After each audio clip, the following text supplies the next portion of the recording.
aqui é Matilde, auxiliar da Marta Nutri. Tudo bem, Marta?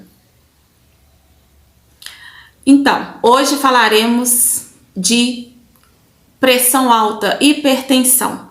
Seja bem-vindo ao nosso canal, mas antes, deixe o seu like, se inscreva no canal para que vários vídeos possam chegar até você. Pegue uma caneta, um caderno e anote que no final desse programa temos uma dieta para você, ok? Compartilhe, dê o seu like, que estamos sempre aqui agora ajudando a Marta para trazermos melhores informações para você. Posso que você conhece ou já conheceu alguém com hipertensão arterial ou pressão alta, como é popularmente conhecida. Isso acontece porque a hipertensão arterial sistêmica é uma das doenças mais comuns do mundo. Os principais fatores de risco para a elevação da pressão arterial são o elevado consumo de sal, a obesidade, o consumo de bebidas alcoólicas e de tabaco, dislipidemias e sedentarismo, podendo também ser de caráter hereditário. Quanto ao quadro clínico, 90% dos pacientes são assintomáticos. Alguns podem apresentar cefaleia e tontura, além de epistase, zumbidos, turbação visual, dor pré-cordial e escotomas cintilantes. Além disso, em situações onde ocorre uma evolução clínica, pode ocorrer lesões de órgãos-alvo, como rins, cérebro, coração, olhos e vasos arteriais, onde o quadro clínico pode ser variado, de acordo com o órgão afetado. Ao realizar tensionais aferidos, podem ser classificados em diferentes grupos. E para facilitar a compreensão, vamos montar uma tabela juntos. Vamos levar em consideração os valores normais de pressão arterial 120 por 80 mm de mercúrio. A partir disso, os valores de referência para a hipertensão no consultório devem ser maior ou igual a 140 de pressão sistólica e ou 90 mm de mercúrio de pressão arterial diastólica. Quando os níveis de pressão arterial sistólica estão entre 130 e 139, ou a pressão arterial diastólica entre 85 e 89 mm de mercúrio, temos uma pré-hipertensão. Na hipertensão estágio 1, a pressão arterial sistólica deve estar entre 140 e 159 mm de mercúrio, enquanto a pressão arterial diastólica entre 90 e 99 mm de mercúrio. Na hipertensão estágio 2, a pressão arterial sistólica deve estar entre 160 e 179 mm de mercúrio, e a pressão arterial diastólica entre 100 e 109 mm de mercúrio. Na hipertensão estágio 3, os níveis de pressão arterial sistólica devem ser maior ou igual a 180 mm de mercúrio, e a da pressão arterial diastólica maior ou igual a 110 mm de mercúrio.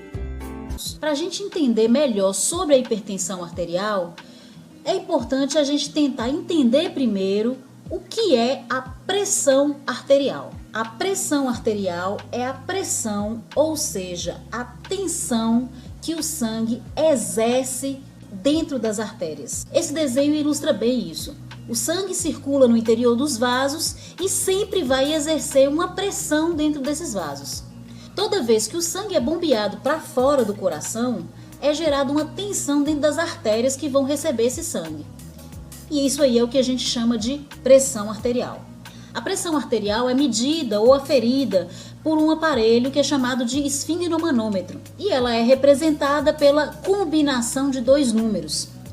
Então, por exemplo, quando eu vou aferir a pressão de uma pessoa, eu posso encontrar os valores como 120 por 80, 110 por 70, 140 por 90 milímetros de mercúrio, que é a unidade de medida que é utilizada. Esses valores, por exemplo, 120 por 80, correspondem ao movimento de contração e relaxamento do coração, que é chamado de sístole e diástole. A sístole é o movimento de contração do coração e a diástole é o movimento de relaxamento do coração. Aqui nesse desenho, a gente pode ilustrar bem esse movimento. O primeiro desenho mostra a sístole, onde o coração contrai e o sangue sai pelas artérias. Já o segundo desenho mostra a diástole, onde o coração relaxa, se enche de sangue novamente.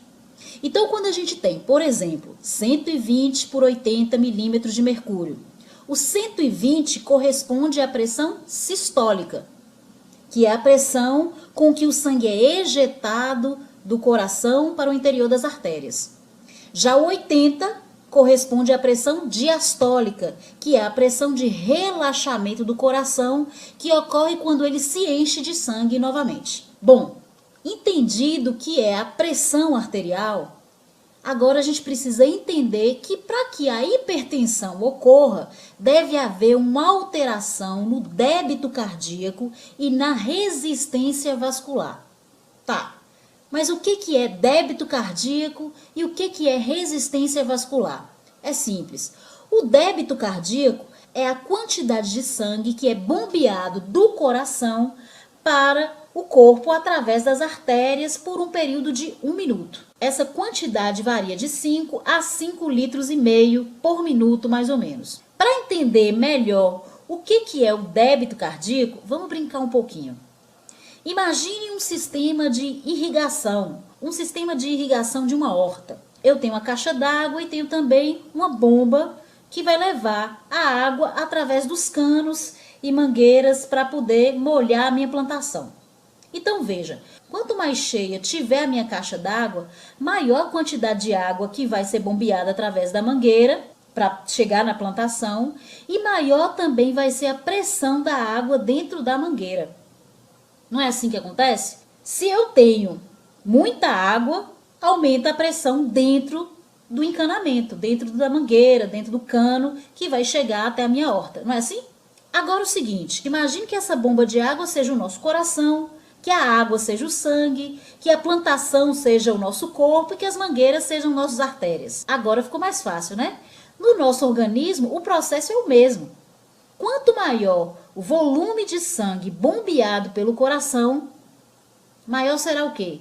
Maior será o débito cardíaco. E maior também será a pressão que o sangue irá exercer dentro das artérias.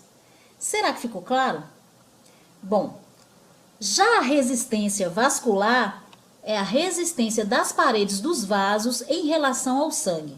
Então, voltando para o nosso exemplo lá da horta. Quando a água ela passa dentro da mangueira, a depender do calibre da mangueira e da elasticidade da mangueira, a pressão que a água vai exercer dentro dela é diferente, não é? Uma mangueira que é mais calibrosa, por exemplo, a pressão vai ser menor. Uma mangueira que é mais fina, a pressão vai ser maior.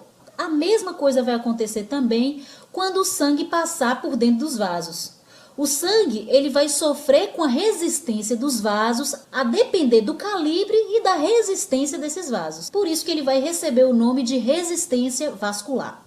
O exemplo da mangueira de calibre fino e de calibre grosso vale para a gente entender o mecanismo de vasoconstrição e vasodilatação.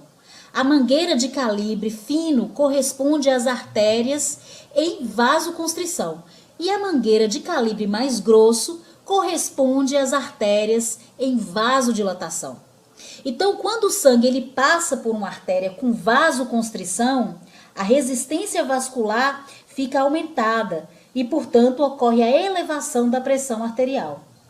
E quando a artéria está em vasodilatação, a resistência periférica diminui e diminui também a pressão arterial. Essa daí pode ser uma das medidas que o organismo adota para tentar diminuir a pressão arterial. Ou pode ser também um mecanismo de ação de algumas drogas, de algumas medicações.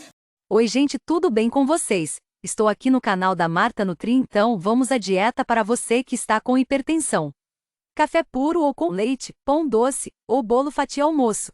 Arroz colorido com semente, legumes laranja jantar. Sopa de legumes ou com macarrão. Carne magra ou ovo. Atenção, não coma industrializado, embutidos geral.